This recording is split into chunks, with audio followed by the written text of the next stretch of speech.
If you was to ask my family or friends, how can you describe me? They'll tell you that I'm loud, very complex, unapologetically Black. My name is Kamarie Brown, and we are in the heart of South Central LA at the beautiful Community Coalition.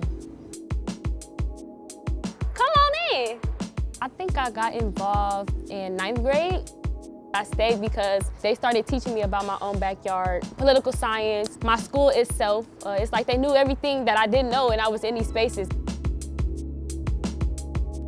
I just feel like South Central is such a beautiful place. I was born to a single teen mom. Father was incarcerated, so my grandma raised me. And that whole typical story thing, but I'm not about to sit right here and dwell on, oh, I didn't have this, or just the whole struggle story. Being unapologetically Black is really just showing up and showing out. Not negotiating your humanity for anybody, I'm here.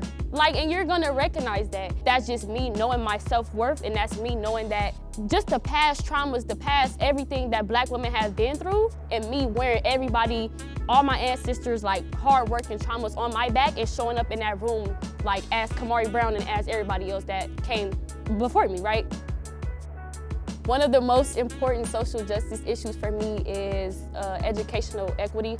Not just talking about educational equity, but being about educational equity.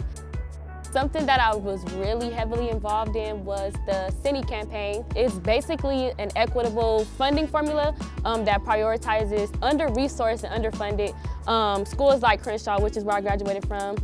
I'll tell everybody this story. I went to Hollywood High School for a day, and then I ended up going to my home school, which was Crenshaw High School at the time. We're supposed to have the same things, right? Why can't we not invest in our schools that's in our community? So I took that mindset, and I'm like, I'm not going nowhere. We about to put Crenshaw on the map. I ended up becoming the first Black female student board member who ended up going to Crenshaw. I made history. This is 10th grade Kamarie in her element.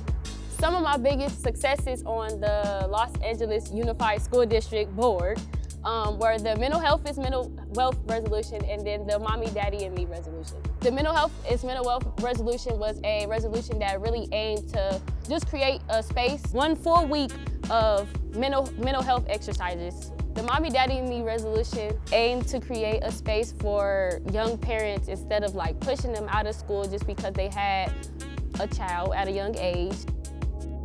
I think it was this youth forum that was going on that I was invited to by other youth, and it was 2 young Black girls. The 9th grader told me, how can I be the next student board member? And it was just something that that small, it just made me feel it's people really out here looking at me. It's just so inspiring to see so many people who haven't even reached their 20s yet just doing this work that is so impactful, they're actually making change. We're not young and dumb, we're young and turned, and we're out here doing the work. I am beyond honored to say that I am the recipient of the Brandon Harrison Youth Visionary Award.